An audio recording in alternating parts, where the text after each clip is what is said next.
pasti bisa, saya bisa, saya bisa, saya pasti bisa, saya bisa.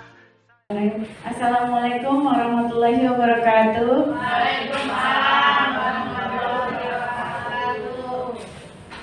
Alhamdulillahirrahmanirrahim. Saya ucapkan karena rahmat Allah kita semua dapat berkumpul di sini. Salawat dan salam saya sampaikan ke baginda Nabi Muhammad SAW. Semoga kita semua tetap menjadi pengikutnya hingga akhir zaman nanti.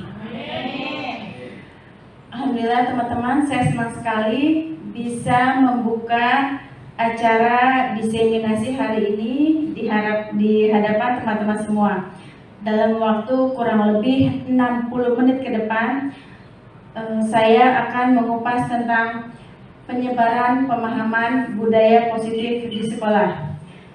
Di mana dengan penjelasan ini diharapkan dapat membantu Bapak Ibu semua untuk memahami lebih dalam tentang apa itu budaya positif di sekolah dan cara mempraktekannya secara tepat dan mudah tentunya. Ada pepatah dari Mahatma Gandhi tentang masa depan yang berbunyi, masa depan itu tergantung dari apa yang kita lakukan sekarang. Jadi menurut saya kita berada di tempat yang tepat untuk selangkah lebih maju dalam menggapai masa depan. Baik teman-teman, sebelum kita masuk ke topik utama, izinkan saya untuk menyampaikan sebuah pantun. Siang-siang minum kopi, habis minum teranglah pandangan. Hari ini diseminasi dengan Bu Titi, semoga isinya menyenangkan dan berkesan. Menyebarkan pemahaman budaya positif di sekolah. Isinya apa saja? Pertama, dalam diseminasi ini kita masuk ke pembukaan, agenda kegiatan, dan ice breaking. Pembukaan tadi sudah kita buka, kemudian masuklah kita ke agenda kegiatan. Sebelum masuk ke agenda kegiatan, kita mengambil kesepakatan kelas dulu ya.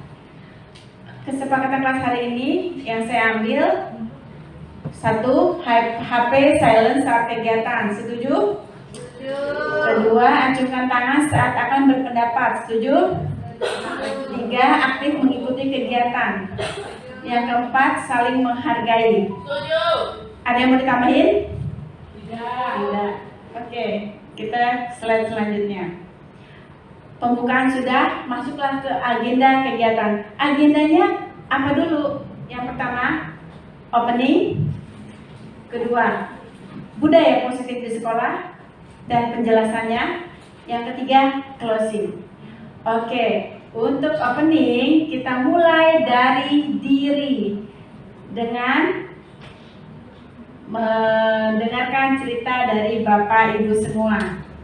Ada soalnya, ceritakan pengalaman Bapak Ibu ketika menjadi murid dulu, bagaimana budaya di sekolah membentuk karakter diri Bapak Ibu. Kita flashback kembali ke masa-masa dulu ketika Bapak Ibu menjadi murid. Ada yang bisa cerita? Saya, Bu. Ya, terima kasih Pak. Pak Ibu. Terima kasih. Cerita saya waktu dulu ketika menjadi murid yang masih terngiang-ngiang di ingatan saya. Kebetulan waktu itu SD saya itu di pelosok desa, di kampung jauh gitu. Saya teringat betul guru saya namanya Pak Supadi. Itu dulu beliau kalau ke sekolah itu membawa sepeda ontel, sepeda tua gitu.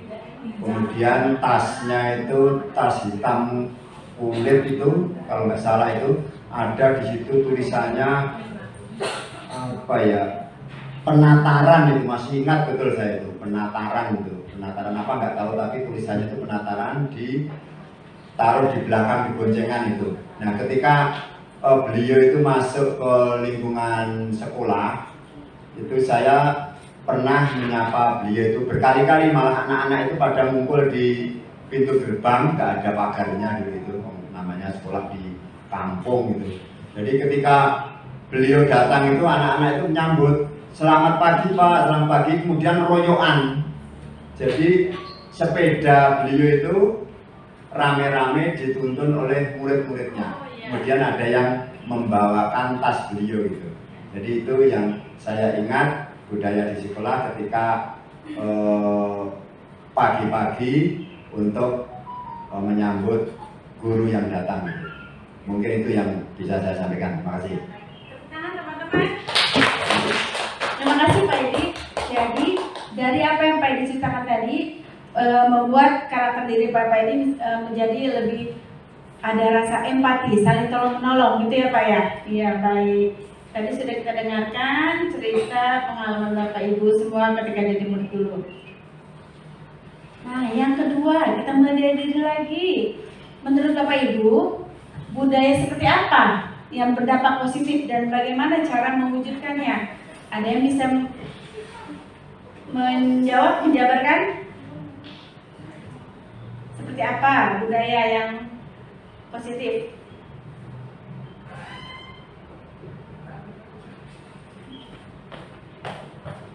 Gimana cara mewujudkannya?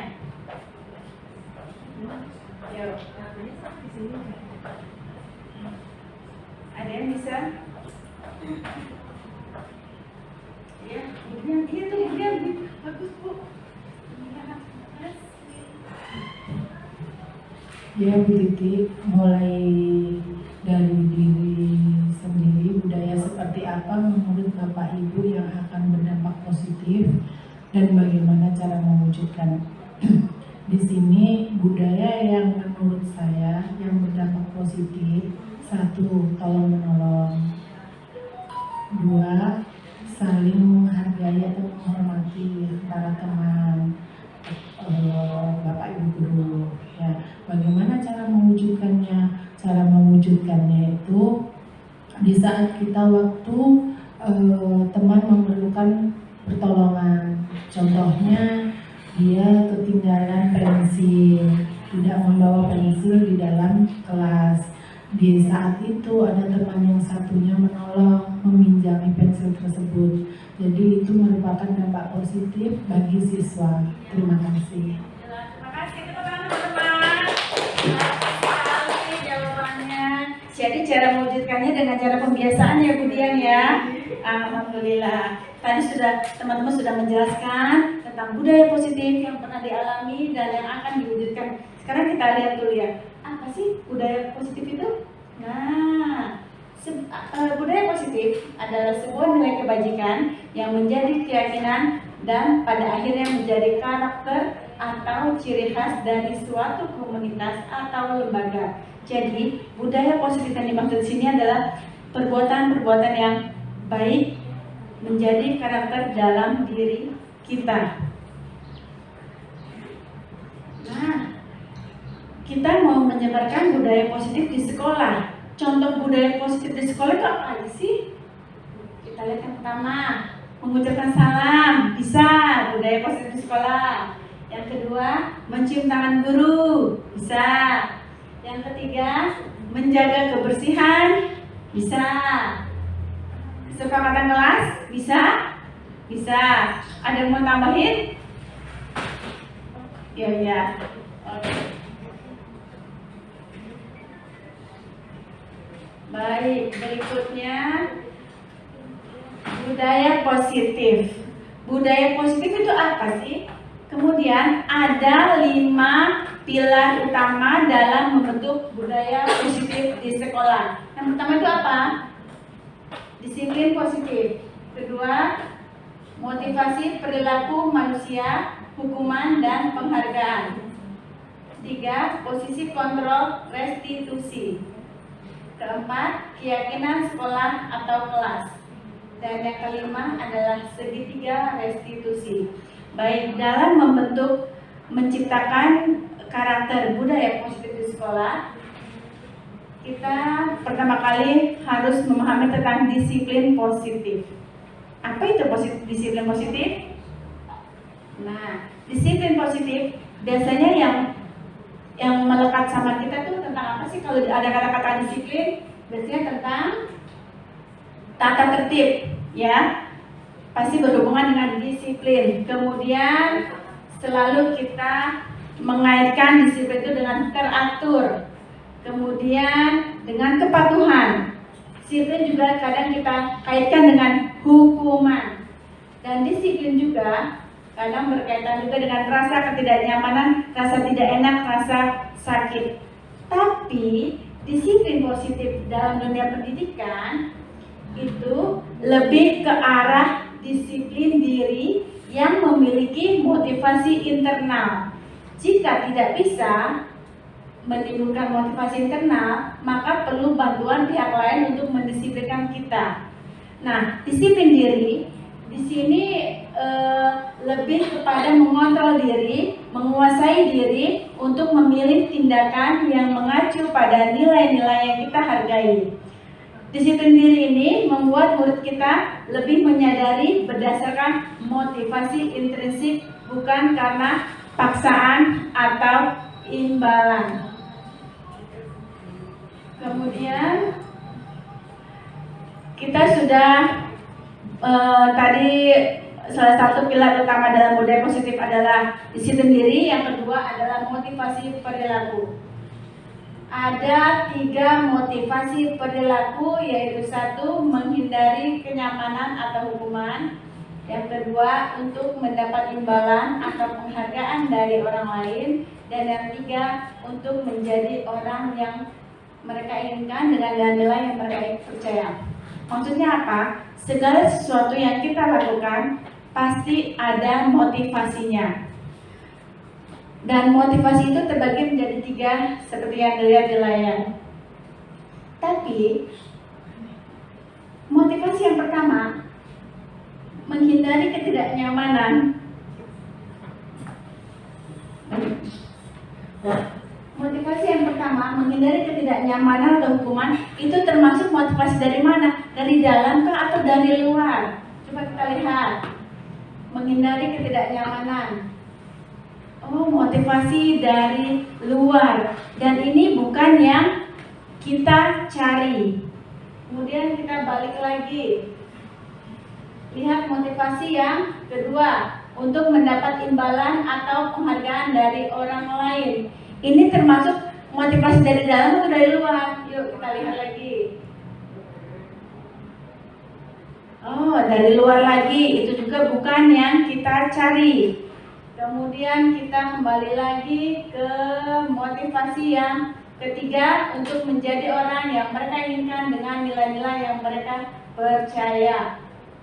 Nah, ini termasuk motivasi apa ya?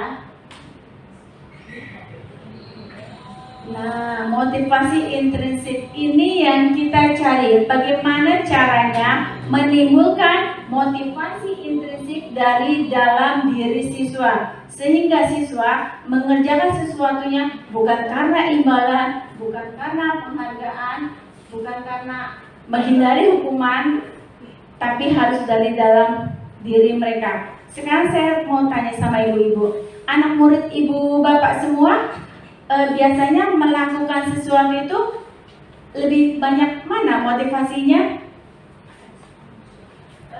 Karena apa biasanya? Ada yang bisa menjawab? Menghindari hukuman. Ada lagi? Ingin mendapat imbalan. Ada lagi yang motivasinya anak murid ibu yang dari dalam? Belum ada ya. Nah, sekarang kita nih akan berusaha untuk menumbuhkan gimana caranya menimbulkan motivasi intrinsik di dalam diri siswa.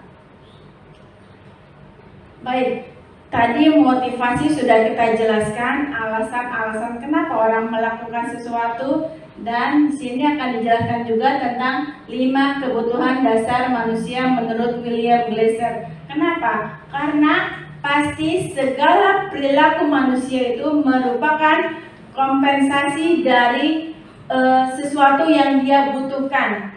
Perilaku yang dia keluarkan pasti wujud dari sesuatu yang dia butuhkan. Seperti itu ya. Apa saja 5 kebutuhan dasar manusia menurut William Glasser. Nah, ada 5, 1, 2, 3, 4, 5. Yang pertama, kebutuhan akan penguasaan, kebutuhan pengakuan atas kemampuan diri. Kemudian yang kedua, ada kebutuhan kasih sayang dan rasa diterima. Kemudian kebutuhan akan kesenangan. Kemudian kebutuhan akan kebebasan, kebutuhan akan pilihan. Dan yang paling penting di antara kebutuhan manusia adalah kebutuhan bertahan hidup, survival. Ini biasanya berhubungan dengan fisiologi seperti sandang, pangan, papan. Ini yang mendasari seluruh perilaku yang dilakukan oleh manusia. Yuk kita lihat, ada sebuah kasus, kita baca. Pada usia 17 tahun, Bobby ulang tahun dan ayahnya mengajarkan Bobby naik motor. Ia senang sekali berarti sampai akhirnya dia pandai dan mahir menaiki motor. Ketika ditanya ibunya, apa yang menyebabkan kamu senang naik motor? Bobby menjawab, seru. Menurut Bapak Ibu sekalian, kebutuhan apa yang hendak dipenuhi oleh Bobby? Kesenangan. Ibu bisa menjelaskan kesenangan. Dilihat dari kalimat yang mana? Ibu Nani, seru. Mana lagi? Ada lagi? Kesenangan atau kesenangan? Dari kalimat yang seru. Kita lihat ya jawabannya ya. Jawabannya penguasaan. Kenapa penguasaan? Karena dia bisa naik motor, bisa naik motor tadi, mobil. Bisa naik motor, penguasaan itu yang dia harapkan. Kemudian ada lagi contoh kasus kedua, kira-kira ini tentang apa? Nono murid TKB di kelas selalu berjalan-jalan mengitari kelas dan terkadang dia jenguk cucu atas meja. Ibu Mimi selalu kewalahan menghadapi tingkah laku Nono. Menurut Bapak Ibu, kebutuhan apa yang hendak dipenuhi Nono?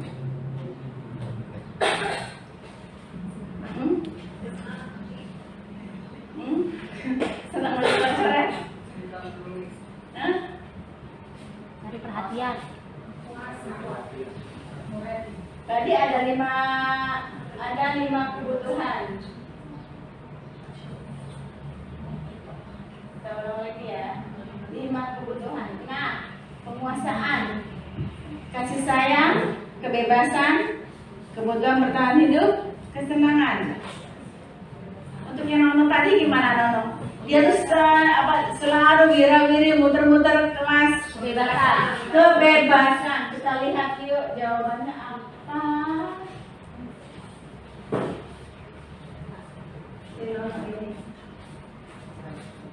Benar, kebebasan.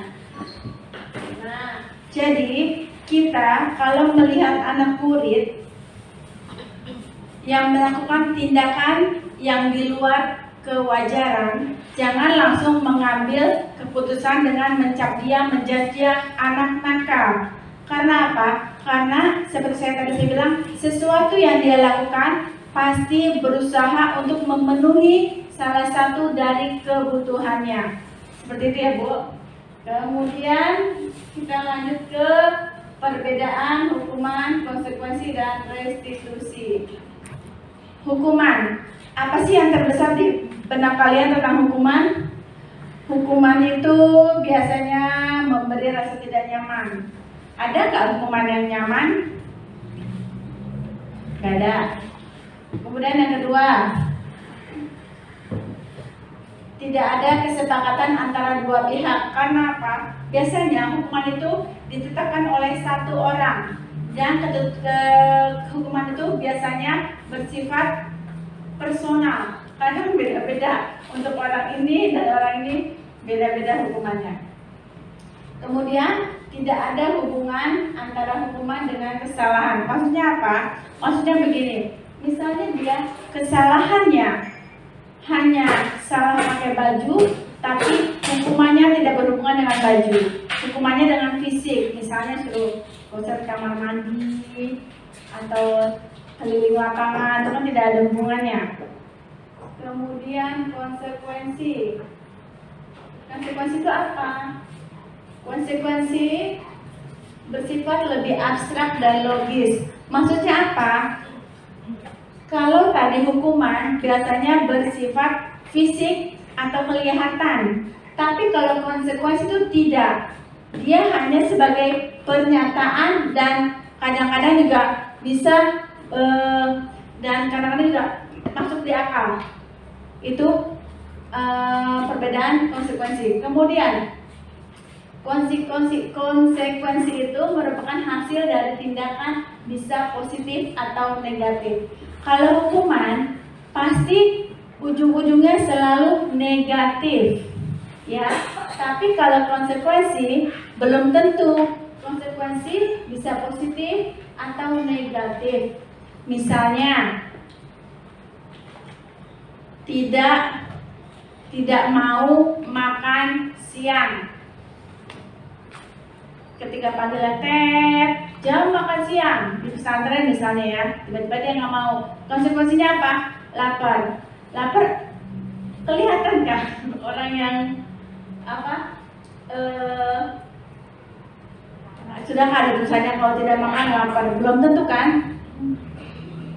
Nah, itu tindakan yang negatif. Ada juga hasil tindakan yang positif. Positifnya kayak gimana? Misalnya kalau kita belajar terlalu rajin itu positif kan? Nah, hasilnya nanti pasti jadi pinter. Seperti itu. Jadi ada hubungan antara tindakan dan hasil. Nah, masuk ke yang ketiga tuh. Ada hubungan antara perbuatan yang dilakukan dengan hasilnya. Tadi yang hukuman tidak ada hubungannya. Kalau konsekuensi ada. Dan kemudian yang terakhir, tidak perlu campur tangan orang lain. Maksudnya apa? Maksudnya begini, kalau dalam konsekuensi dia tidak mau belajar, akibatnya dia tidak naik kelas. Kalau dia tidak naik kelas, itu kan tidak berhubungan dengan orang, karena salahnya dia sendiri. Karena tidak belajar jadinya gak naik kelas. Kalau yang hukuman itu pasti ada dua orang, antara pembuat masalah dan pemberi hukuman. Berikutnya kita masuk ke restitusi. Nah, restitusi ini apa? Dia fokus pada pemulihan dan tanggung jawab. Karena di restitusi ini siswa diminta untuk mengatasi sendiri dari masalah yang sudah dia perbuat, mencari solusinya dari tindakan yang sudah dia lakukan. Yang kedua, berikutnya mendorong siswa memperbaiki situasi. Ini sama seperti yang di atas, maksudnya meminta siswa untuk problem solving, seperti itu ya Bu ya. Kemudian lagi memberikan siswa kebebasan mencari solusi. Ini maksudnya apa? Untuk solusinya nggak harus kita guru yang menentukan, tapi sesuai dengan kemampuan dari anak itu sendiri yang membuat kesalahan. Kemudian yang terakhir dan pastinya restitusi itu terjadi dialog. Terjadi dialog kesepakatan antara pembuat masalah dan pembuat masalah sama korban. Kita ada pihak ketiga seperti itu ya. Kalau hukuman tidak kan, pasti langsung salah, tak kita belum melakukan pembelaan sudah dihukum. Kalau konsekuensi ini pasti dengan diri sendiri, tidak dengan orang lain. Restitusi pasti terjadi dialog. Ada kuis, jeng-jeng, kuis. Tadi kita sudah menjelaskan tentang hukuman, konsekuensi, dan restitusi. Sekarang kita kuis. Contoh apakah aku? Tuh, siapa yang mau jawab? Hukuman. Tuh.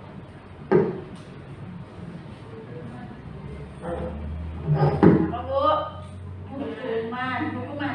Kenapa Ibu bisa bilang hukuman?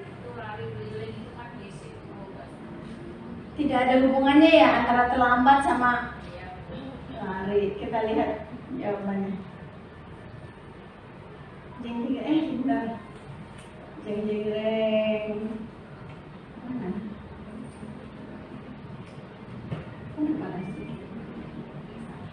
Sebentar. Kasus 1, hukuman, betul jawabannya hukuman. Jadi ketahuan deh yang jawaban nomor 3. Kemudian ada kasus yang kedua.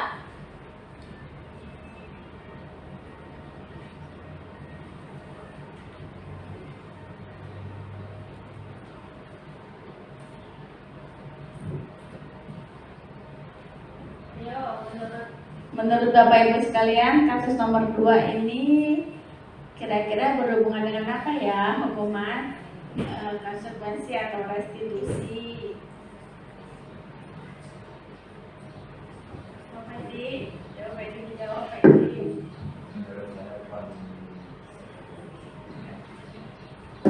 Menurut saya jawabannya konsekuensi. Alasannya ibu memanggil si anak untuk menanyakan sebaiknya yang dilakukan oleh anak. Jadi di sini alasannya menurut Pak Edi terjadi dialog antara Ibu Murni dan Ani. Juga Ibu Murni menanyakan solusi dari Ani untuk kasus dia yang mengatakan pasiennya Ina. Kita lihat jawabannya Pak. Jeng jeng jreng.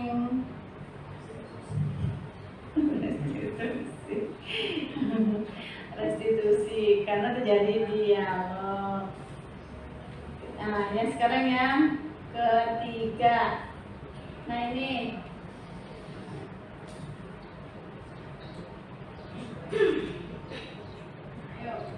ayo, ya.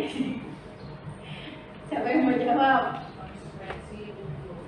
Ya apa Bu Evi? Konsekuensi. Kenapa bisa bilang konsekuensi?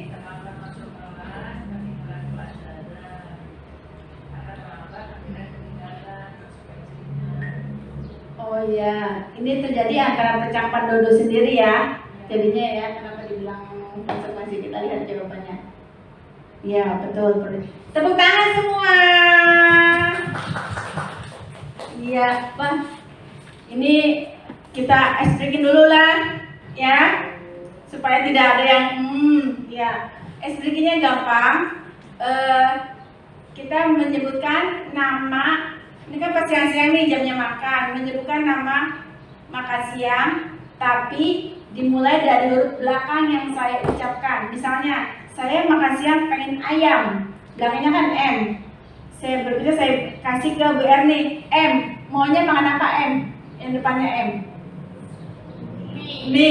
Mi belakangnya E. Bu Erni lempar ke siapa lagi? Bu Evi, yang E. Mau makan apa Bu Evi? E. Enak. Seperti itu ya teman-teman ya. Bisa ya. Mulai dari mana ya? Dari Pak Edi dulu. Pak Edi mau makan apa? Bakso. Lempar ke siapa nih? Bu Marian, bakso. Belakangnya O. Onde. Bu Marian mau makan onde. Belakangnya E. Dilempar ke siapa Bu? Lempar ke Bu Evi. Bu Evi, Bu Evi. P4. Pempek. Dilempar ke siapa lagi Bu Evi? Belakangnya Kak. Butika. Wah, Butika. Belakangnya Kak. Telepon. Telepon. Iya. Lempar ke siapa lagi Bu? Ke Yuli. Bu Yuli N. Nasi. Lempar ke siapa Bu Yuli? Ini belakang ini. Lempar ke siapa Bu Yuli? Oh nanti ini. Diwakari pakai sambal. Diwakari pakai sambal. L. Lanjut lempar ke siapa Bu Nani? Apa? L. Lupia belakangnya A. Lempar ke siapa lagi Bu Ambar? Bu Ana. Ayam goreng. Lempar ke siapa Bu? G. Bu Lisna. G. Makan apa ya? Gulai itu belakangnya E atau I? Lempar ke siapa Bu? Pangari. Terakhir mau makan apa nih? Tangannya I, depan I. Ikan asin. Wah, tepat sekali ya ujung-ujungnya sama juragan ikan asin. Tepuk tangan semua. Oke teman-teman. Terima kasih. Yuk kita lanjut lagi ya. Masih sanggup? Masih siap? Mana suaranya? Siap. Mana suaranya? Siap. Oke, yuk. Nah, kita masuk ke posisi kontrol restitusi. Ada 5 posisi kontrol restitusi. Jadi, ketika guru mendapati anak melakukan kesalahan dan guru sebagai orang yang melihat bisa berada di dalam posisi penghukum. Bisa juga guru ini terhadap anak yang melakukan kesalahan bisa berlaku sebagai teman. Bisa juga sebagai pembuat merasa bersalah. Bisa juga guru tuh menjadi pemantau. Pemantau itu biasanya guru yang sering mencatat anak ini salahnya sudah berapa kali. Nah, bisa juga ada 5 ya. Ada juga guru yang sebaiknya bersikap sebagai manajer. Maksudnya kayak apa sih? Seperti apa sih posisi kontrol restitusi ini? Sebagai penghukum, teman, pembuat merasa bersalah, pemantau, manajer. Ciri-cirinya seperti apa? Yuk kita lihat yuk ciri-cirinya. Nah, kelihatan? Untuk seorang guru ketika berhadapan dengan siswa yang melakukan kesalahan bisa berada di dalam posisi penghukum. Penghukumnya ciri-cirinya gimana? Ciri-cirinya dalam perbuatan bisa kita lihat guru itu sering menghardik, menunjuk-nunjuk, menyakiti dan menyindir. Itu biasanya dengan perbuatan. Kalau ada guru yang menghadapi murid yang salah langsung menghardik bla bla bla bla, nah itu udah dibilang hukum. Bisa juga guru itu dengan perkataan. Ini tidak usah ngomong, tidak usah apa ya, dengan cara kita ngomongin aja dengan sikap kita sebenarnya sudah tahu ya kita marah. Bisa juga dengan perkataan. Biasanya untuk guru menghukum ciri-cirinya sering ngomong apa? Ngomongnya begini nih. Kalau kamu tidak melakukannya, saya akan Kalau ada guru yang suka yang kadang mengucapkan kata-kata seperti itu, termasuk ciri-ciri penghukum. Bisa juga yang seperti ini, yang menghardik, menunjuk, menyakiti, tapi tidak mengeluarkan kata-kata seperti ini. Dan hasilnya, kalau murid melakukan kesalahan dengan gurunya yang seperti ini, hasilnya akan seperti apa? Murid akan menjadi pemberontak, apalagi ini pendendam, dan pasti menyalahkan orang lain. Pasti kalau ada guru yang bilang, kamu ini ya, kalau kamu nggak ngajar tugas, saya kan pasti dia akan ingat terus sampai dia besar. Ini bu guru nih yang suka marahin saya. Betul tidak? Karena apa? Karena ketika masih muda, otak kita perekamannya masih kuat. Kemudian ada juga guru, pembuat orang merasa bersalah. Itu biasanya gimana gurunya? Dia dengan suaranya yang lembut, berceramah, menunjukkan kekecewaan yang mendalam. Biasanya ini suaranya tidak keras seperti yang menghukum ya. Dia suaranya lebih lembut tapi dalam. Dan biasanya guru yang membuat merasa orang bersalah itu dia akan mengeluarkan kata-kata, kamu sudah mengecewakan bapak. Pasti ngomongnya begitu. Kalau ada guru yang ngomongnya begitu, dia termasuk kategori posisi guru membuat merasa bersalah. Jadi ngerasa kita yang membuat kesalahan itu terasa lebih gimana gitu. Hasilnya apa? Kalau guru berada di posisi membuat orang merasa bersalah, posisinya murid akan menyembunyikan, menyangkal, dan berbohong. Pasti muridnya kalau ada guru yang ngomong seperti itu, kamu sudah ngajarin bapak, iya pak, saya itu tadi gini pak, saya tadi tuh Pokoknya ada aja alasannya. Tanya sama penghukum ya. Kemudian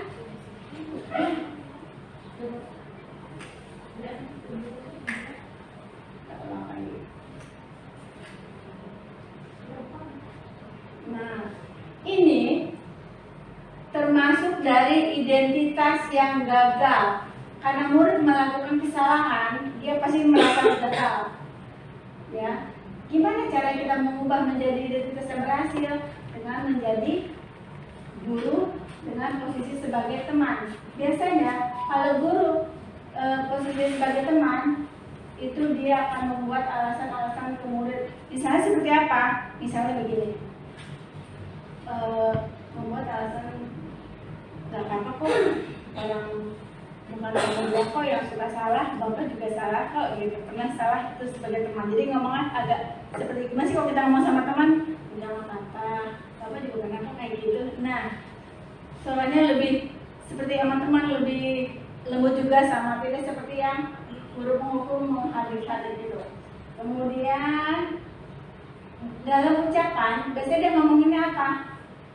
Nah, pasti dia ada rasa mengharapan, ayolah lakukan untuk bapak, lakukan untuk ibu. Biasanya untuk guru yang sebagai teman posisi seperti ya sudah, nanti aja bapak ibu yang bereskan.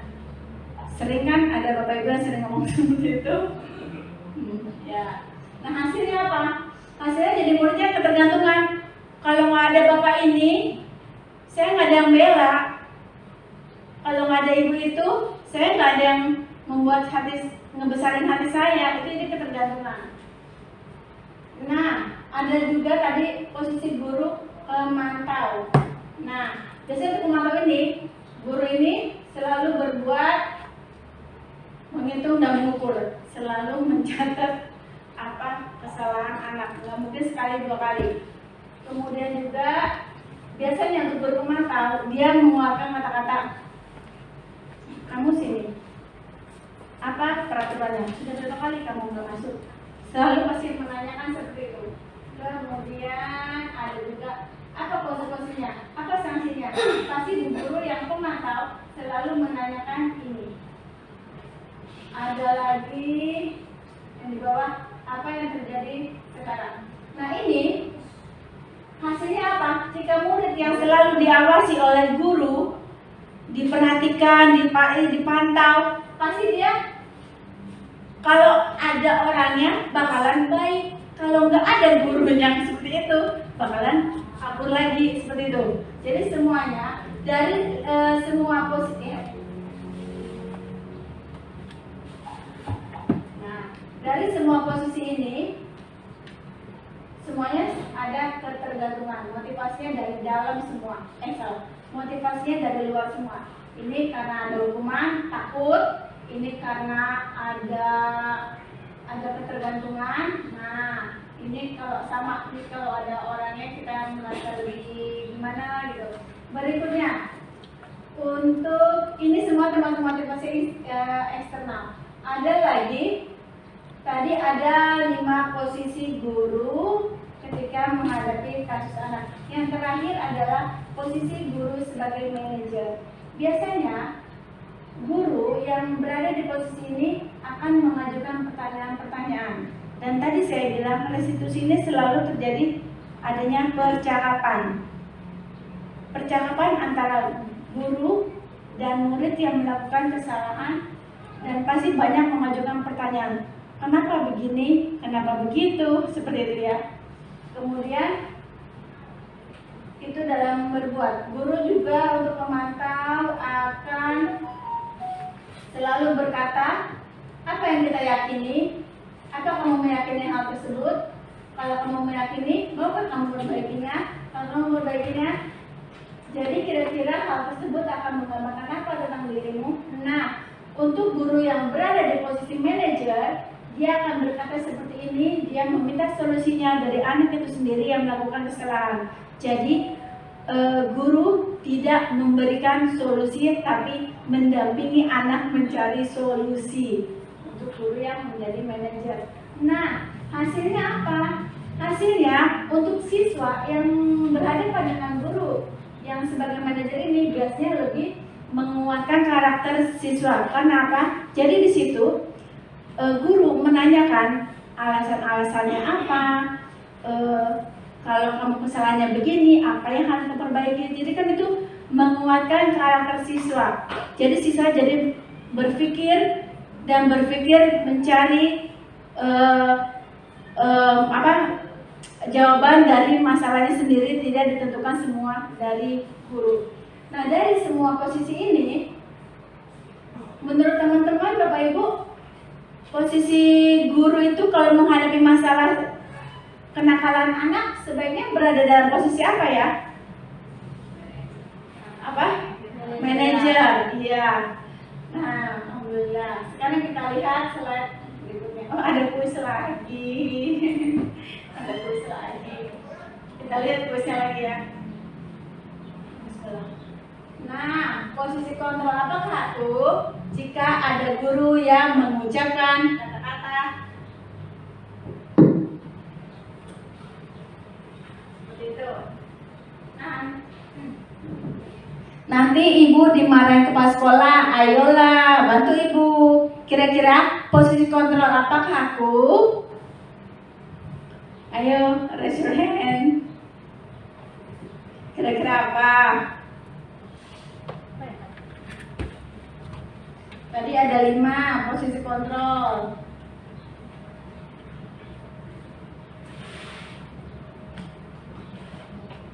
Nah, ada 5 posisi kontrol.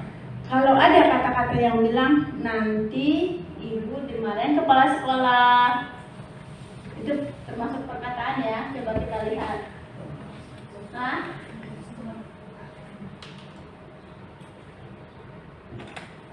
kita lihat dari sini. Ayo, ingat nggak? Kalau ada kata-kata seperti itu. Posisi apa, Pak? Teman, membuat rasa bersalah. Kita cek, jeng. Teman. Oh, tepuk tangan. Yang betul jawabannya. Boleh dimakan jeruknya atau iya, alhamdulillah teman. Berikut yang kedua. Nah, kamu selalu terlambat. Sekarang berdiri di depan kelas, angkat satu kakimu. Posisi kontrol apa aku? Apa Bu? Penghukum. Kita lihat jawabannya. Jeng. Iya, tepuk tangan. Alhamdulillah. Karena dari tanda serunya itu ya kayak orang marah gitu ya. Wah, dapat sesuatu. Alhamdulillah. Yang ketiga, kita lihat. Ya sudah, tidak apa-apa. Duduk sana. Posisi kontrol apakah aku?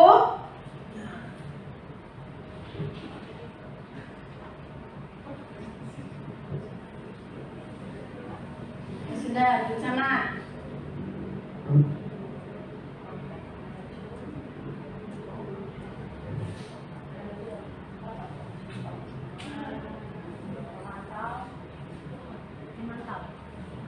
Nah, kita lihat. Ya sudah, tidak apa-apa. Duduk sana.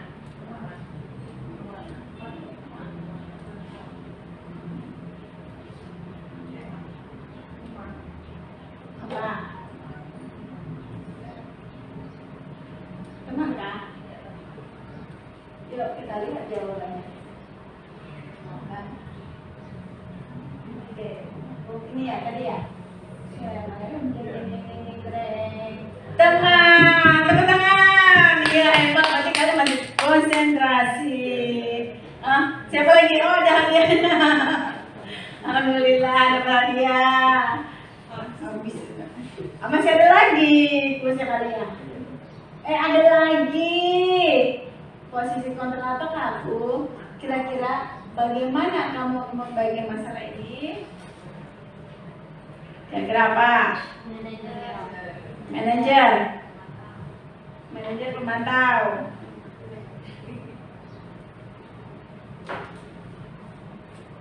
Apa tadi jawabannya? Manajer angkat tangan. Angkat tangan, manajer yang mana? Nah, itu 2. Yang manajer 4. Pemantau? Nggak ada. Pembuat merasa bersalah? Nggak ada yang angkat tangan. Penghukum? Apalagi? Yuk kita lihat jawabannya. Jeng jeng jeng jeng. Manajer, betul lagi. Ibu siapa tadi? Semuanya ada 4 orang. Alhamdulillah. Masih ada nggak ya? Nah, sekarang saya mau tanya, jawab dalam hati sendiri atau di kertas ya. Jawab dalam hati. Posisi kontrol apa yang biasa Bapak Ibu guru lakukan dan apa rasanya? Apa rasanya?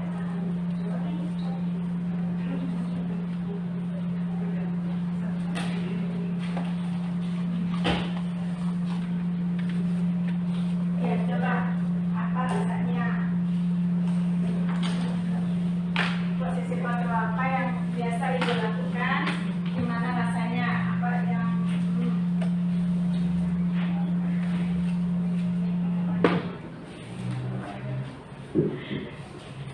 ya, posisi kontrol apa yang biasa Bapak Ibu lakukan? Gimana rasanya? Seperti itu. Iya, terima kasih.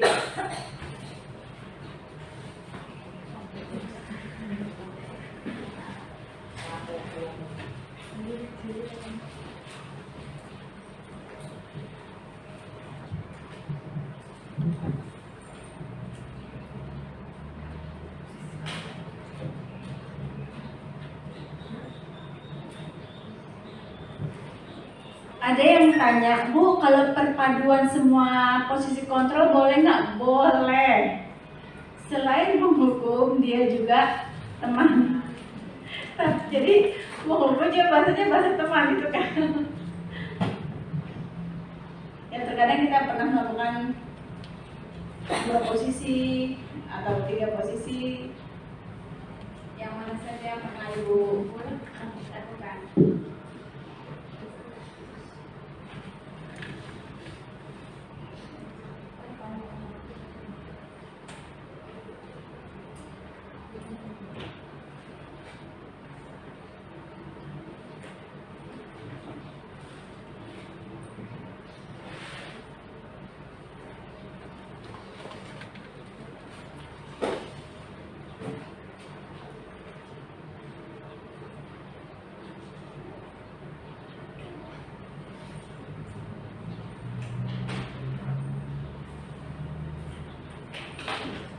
Iya.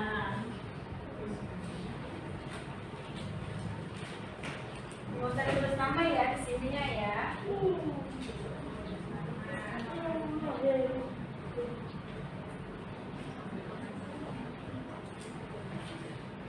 Iya.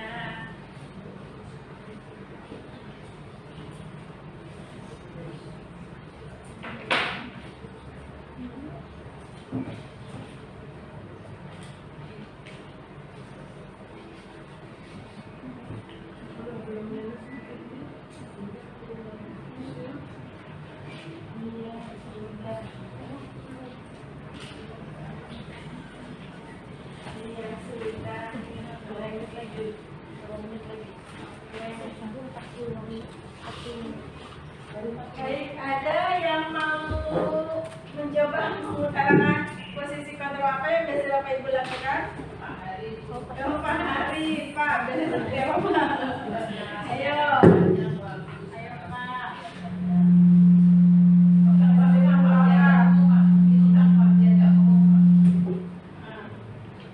Pak, ayo, Pak.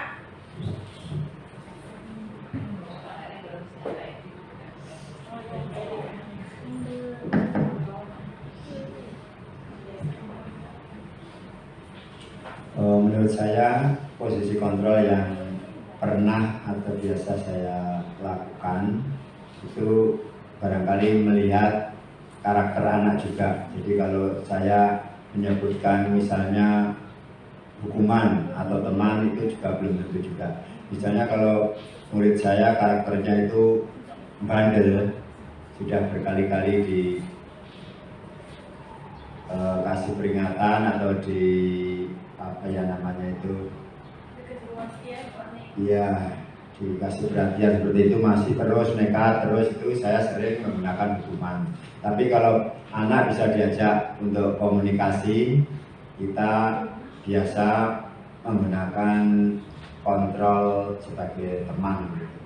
Jadi kita melihati kondisi anak juga gitu. Kalau anak susah untuk berkomunikasi kan kita juga memakai kontrol apa itu juga susah juga kan gitu. Terima kasih. Tepuk tangan teman-teman. Iya, terima kasih. Jadi kadang-kadang Pak Edi pernah melakukan semua posisi kontrol. Sebagai teman pernah, sebagai penghukum pernah. Awal-awalnya sebagai teman, lama-lama sebagai penghukum. Baik, ya Bapak. Terima kasih teman-teman. Ada lagi yang mau ngasih cerita posisi kontrol yang biasa dilakukan ke murid? Oh iya, oke lah. Mungkin ada yang merasa enak hati ya. Tapi saya lihat dari sini, memang semua teman-teman pernah melakukan kelima-limanya. Pernah melakukan semuanya, berarti sudah tahu semua, alhamdulillah. Berikutnya kita masuk ya ke keyakinan kelas. Tadi ada 5 pilar utama untuk membentuk budaya positif di sekolah. Salah satunya adalah membuat keyakinan kelas. Keyakinan kelas itu seperti apa? Untuk membuat keyakinan kelas, sebaiknya, nah ini dia syarat-syarat keyakinan kelas. Keyakinan kelas itu apa sih? Dia merupakan pernyataan kelas impian siswa dan guru. Kita pengen kelas ini seperti apa? Nah itu dia keyakinan kelas. Kemudian idealnya terjadi kesepakatan antara guru dan siswa. Kenapa saya bilang idealnya? Kadang ada murid yang tidak bisa untuk diajak berdiskusi, ya. Kemudian untuk membuat keyakinan kelas jangan terlalu banyak. Kenapa? Jangan terlalu banyak supaya anak mudah mengingatnya. Dan sebaiknya untuk membuat keyakinan kelas itu berupa pernyataan positif. Hilangkan kalimat-kalimat yang ada tulisannya tidak, jangan, itu dihilangkan. Misalnya, tidak mengotori kelas ya, jangan seperti itu kalimatnya. Jaga kebersihan. Nah, jadi semua kalimatnya positif. Karena kalau kita positif, pasti akan membawa aura yang positif juga. Seperti itu. Dan anak-anak, kalau kita bilang tidak, itu dia malah sering melakukan seperti itu ya. Karena apalagi untuk anak laki-laki ya, karena dia lebih banyak air di dalam tubuhnya ya. Jadi selalu yang kita bilang tidak, pasti malah itu yang dilakukan. Nah, ada lagi, maaf nih saya tanya lagi. Pasti Bapak Ibu sudah membuat keyakinan kelas di dalam kelasnya. Coba dong, saya pengen dengerin 3 aja keyakinan kelas yang sudah Ibu buat di sekolah. Di kelas. Bapak Ibu. Nyoba aja ya ini. Iya, coba. Tidak terlalu melenceng. Saya pernah mencoba di kelas saya, kelas 5, itu kata-kata TMT. Jadi tolong, maaf, terima kasih. Nah, di setiap kejadian kalau anak-anak misalnya pengen pinjam buku atau biasanya rautan, dia sering rautan itu harus bilang ke tolong saya pinjam ini dan sebagainya. Kemudian kalau ada anak salah, saat itu juga harus mengucapkan maaf. Terus setelah pinjam dikembalikan tadi, bilang terima kasih, atau dikasih sesuatu itu bilang terima kasih. Nah itu yang pernah saya praktekkan di dalam kelas. Apakah itu termasuk keyakinan di kelas, saya juga kurang tahu, tapi saya yakin itu budaya positif di kelas atau sekolah gitu. Terima kasih. Nah, sekali-kali tepuk tangan teman-teman, luar biasa. Iya betul, itu bisa masuk menjadi salah satu budaya positif di kelas. Kita mulai dari kelas dulu yang kecil ya Pak ya. Jadi untuk Pak Edi, mungkin keyakinan kelasnya cuma sedikit, mantap itu biar anaknya biasakan ucapkan TMT. Tolong, maaf, terima kasih. Ya baik. Kemudian itu bisa juga. Ada lagi teman-teman yang mau mengutarakan keyakinan yang sudah dibuat di kelasnya?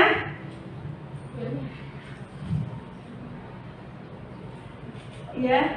Kenapa? Kalau tadi kan mengutarakan, sekarang bisa mengutarakan apa gitu. Oh. Iya Pak, utara, barat, timur gitu ya. Oh iya Pak. Ya, ada lagi yang mau mengutarakan keyakinan kelas yang sudah dibuat? Oh iya. Oke, saya mau sekali diberi sedikit tambahan ya. Untuk membuat keyakinan kelas, bisa nanti Bapak Ibu membuat di karton atau berupa poster atau berupa gambar-gambar, karena sesuai dengan keadaan murid kita ya, yang kalau untuk membaca yang abstrak itu kan agak-agak susah ya. Sebenarnya kita dikasih gambar orang buang sampah, jadi keyakinan kelasnya buang sampah pada tempatnya. Nah, kemudian ada gambar murid Saleman sama guru, tulisannya salim. Gak usah banyak-banyak Bu, 3 aja, 3 atau 5.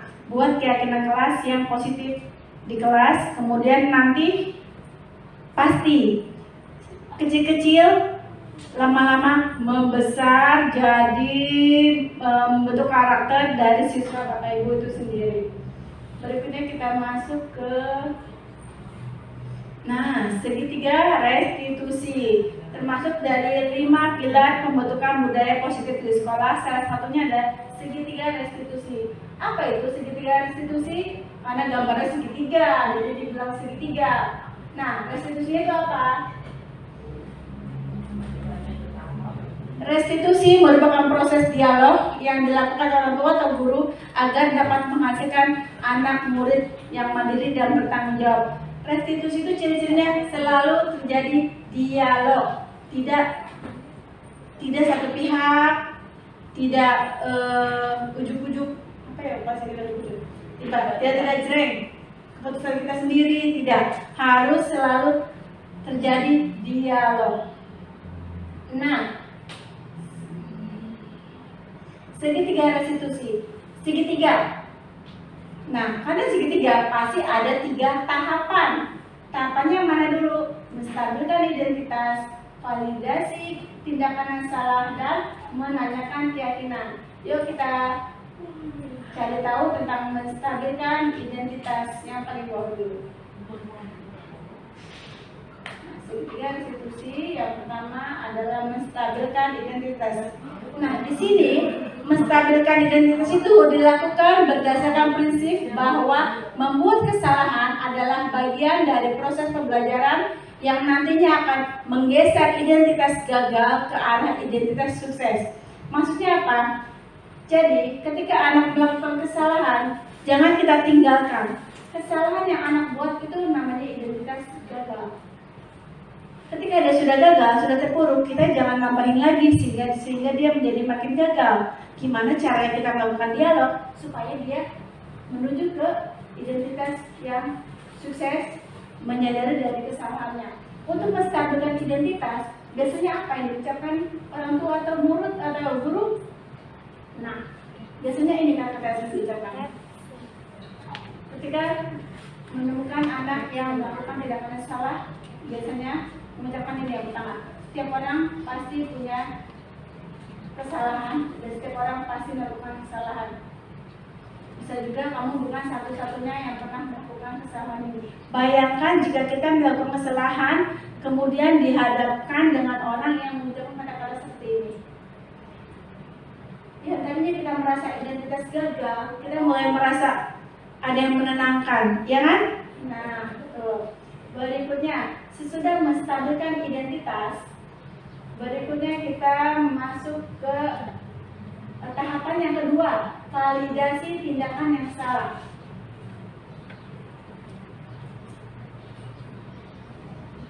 Validasi tindakan yang salah itu dilakukan berdasarkan prinsip bahwa setiap perilaku berupaya untuk memenuhi suatu kebutuhan tertentu sehingga orang tua atau guru akan bergeser dari pemikiran stimulus respon menjadi proaktif dan akan lebih mengenali mengakui kebutuhan siswa atau kebutuhan anak.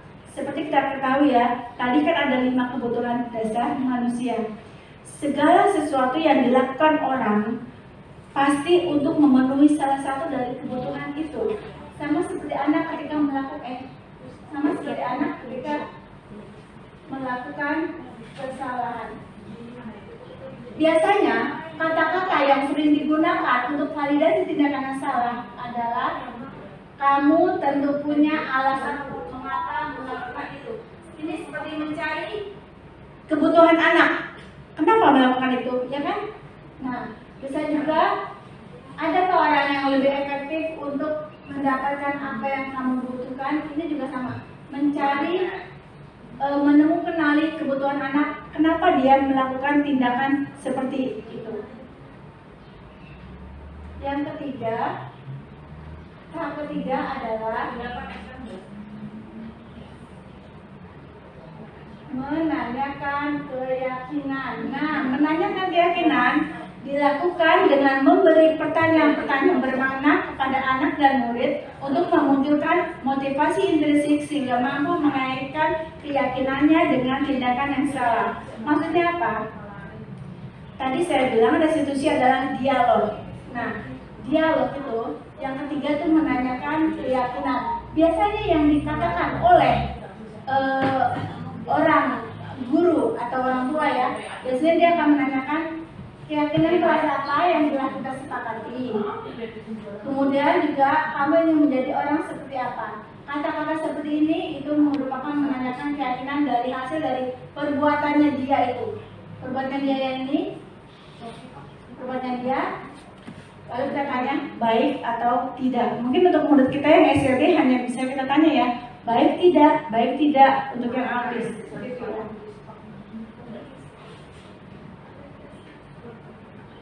Sekarang kita nonton yuk. Nonton ya.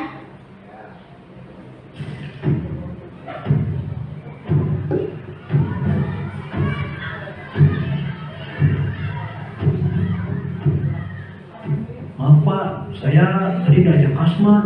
Sama ikut main. Mana Kasman? Kenapa kamu juga ikut-ikutan Amir?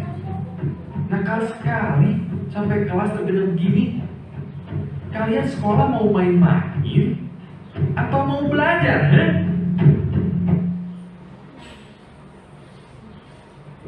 Dari video yang tadi, jika Bapak Ibu berada di posisi murid, apa perasaan Bapak Ibu jika diperlakukan seperti itu?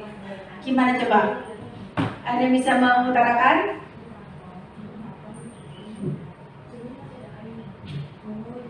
Bagaimana perasaannya? Pasti, siapa tadi Amir ya? Pasti rasanya gimana kalau tiba-tiba dimarahin sama Bu Guru, Pak Guru? Itu Pak Gurunya termasuk posisi apa itu? Hah? Apa Pak? Iya betul Pak, hukum. Nah, kalau kita digituin sama Pak Guru atau Bu Guru di depan kelas, sama Bu Guru, Pak Guru tadi di depan kelas dimarahin, apa rasa yang ada di hati kita? Akan dendam sama Pak Guru itu, ya kan? Gak akan senang lagi ikut pelajarannya, atau bisa jadi bakalan pindah sekolah karena ada Pak Guru itu. Wah, dendamnya bakalan sampai inget. Nah, itu dia rasanya. Itu untuk anak SMA ya, dimarahin di depan teman kelasnya. Bayangkan rasa seperti apa sakitnya di sini ya. Itu untuk yang SMA. Sekarang kita lihat lagi, kita nonton lagi ya. Ya. Nah, ini untuk yang PAUD. Ibu, tangan saya digigit oleh Adeo. Bu, tapi Norca ngambil bekal saya, Bu. Dia yang salah. Tapi sakit, Bu. Nih, ada bekas giginya. Merah lagi. Sakit, Bu. Adeo, murid baik tidak boleh menggigit teman. Kenapa kamu menggigit teman? Anak pintar tidak kasar begitu ah. Sebagai hukuman, kamu berdiri di pojok kelas sampai semua temanmu selesai makan. Ya?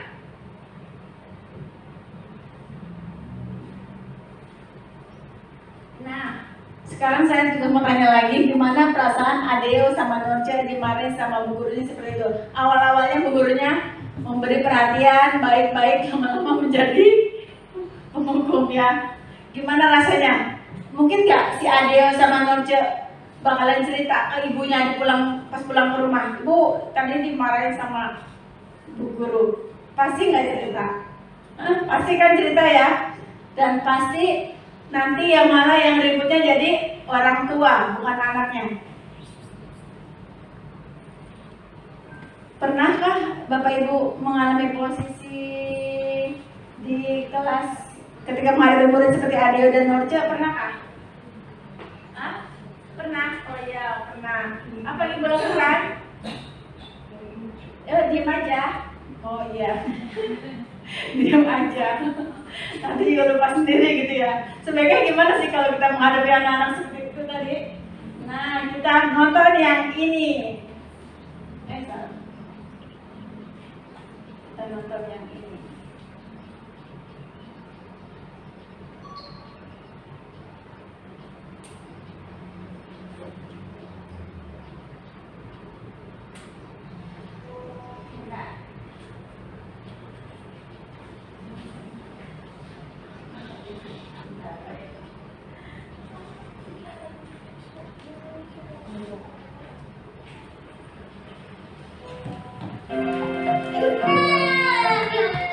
Ibu, tangan saya digigit oleh Adeo. Betul, kamu menggigit Norce. Bu, tapi Norce yang mengambil bekal saya, Bu. Dia yang salah. Tapi sakit, Bu. Nih, ada bekas giginya. Merah lagi. Sakit, Bu. Adeo, Norce, berbuat salah itu tidak apa-apa. Ibu tidak akan mencari-cari siapa yang salah. Ibu hanya mau masalah ini selesai. Yuk, sama-sama kita pasti bisa menyelesaikan masalah ini. Pasti Bapak Ibu ada yang berbuat seperti ini. Saya yakin di SMPC Pendidikan Pembina pasti ada yang kayak gini ya kan. Jadilah kalian tuh guru favorit ya kan, ada kan? Ibu sama malu angkat tangan aja. Oh yaudah, angkat tangannya di perut aja, nggak apa-apa. Pasti ada seperti itu. Jadi kita kalau menghadapi permasalahan sama anak, usahakan bicaranya lembut seperti itu. Ini juga pelajaran buat saya supaya bisa seperti itu ya. Untuk anak TK. Kemudian kita lihat yang tadi. Nah, yang tadi ini marah.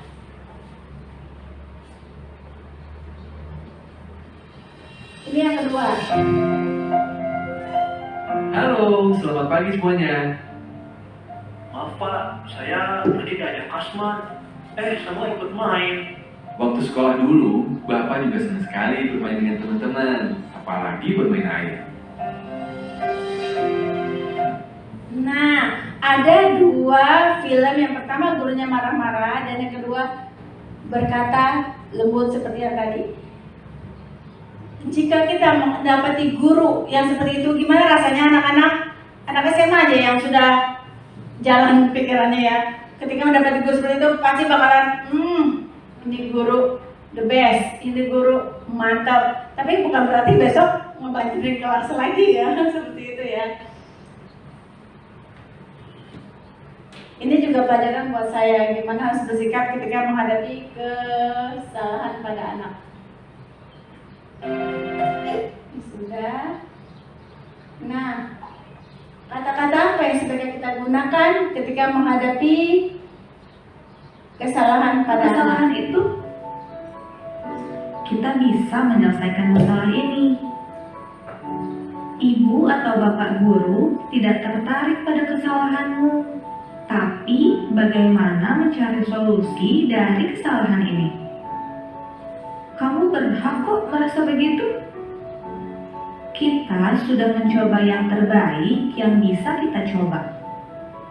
Tidak apa-apa, namanya juga belajar. kita perbaiki lagi sama-sama. Bukan kamu saja yang tidak berhasil dalam pembelajaran ini.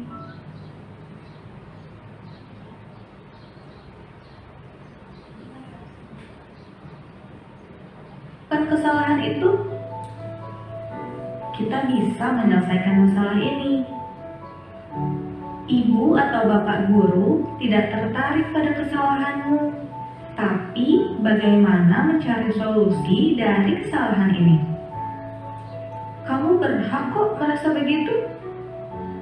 Kita sudah mencoba yang terbaik yang bisa kita coba. Tidak apa-apa, namanya juga belajar. Kita perbaiki lagi sama-sama.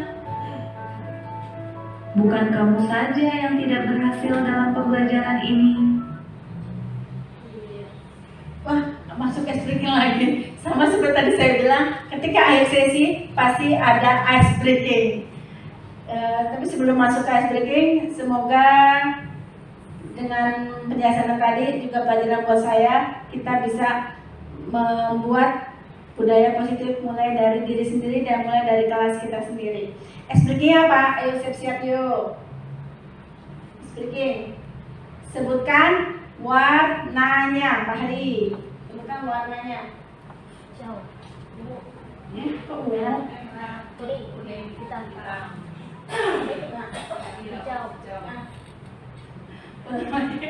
Ulang lagi ya. Warna tulisan ya. Warnanya, warna tulisannya, bukan tulisannya ini, baik warna tulisannya. Ulang, 1, 2, 3. Belum.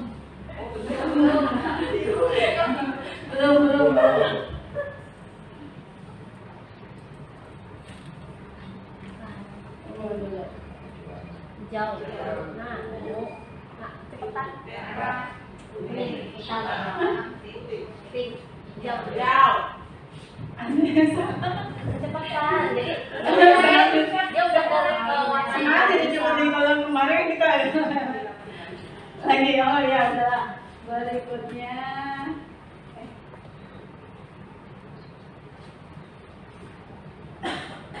Nah, berikutnya kita masuk refleksi yuk. Refleksinya apa? Tadi kita sudah mendapat penjelasan sedikit dari yang saya dapatkan di grup penggerak dan saya informasikan ke teman-teman semua. Dan sekarang saya minta pendapat teman-teman. Dari yang saya pahami, budaya positif sekolah adalah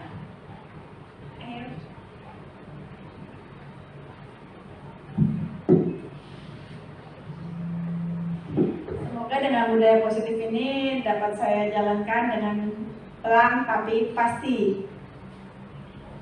Saya minta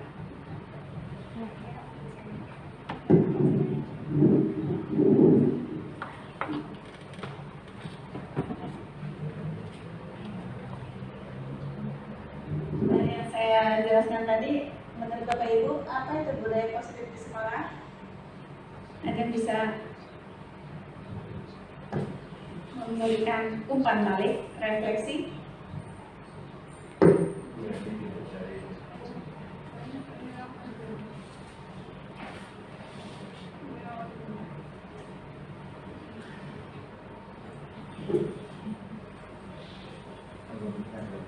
Ada yang kedua, siapa yang mendukung terwujudnya budaya positif di sekolah? Ada yang kedua?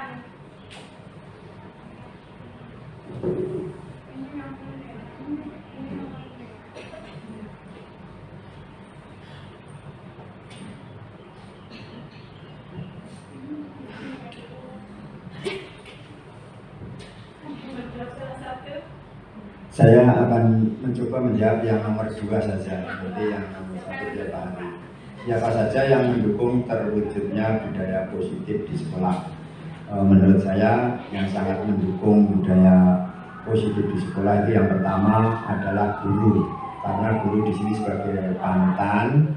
Kemudian menurut saya budaya positif adalah nilai-nilai positif yang dapat ditularkan kepada anak agar terbentuk karakter yang baik. Terima kasih. Baik, terima kasih teman-teman atas waktunya mendengarkan diseminasi dari saya untuk mewujudkan budaya positif di sekolah. Yang Yang mana kita mulai dari diri sendiri, dari kelas kita, kemudian membesar menjadi karakter budaya di sekolah kita di SMPC Negeri Pembina. Terima kasih atas waktunya. Wassalamualaikum warahmatullahi wabarakatuh.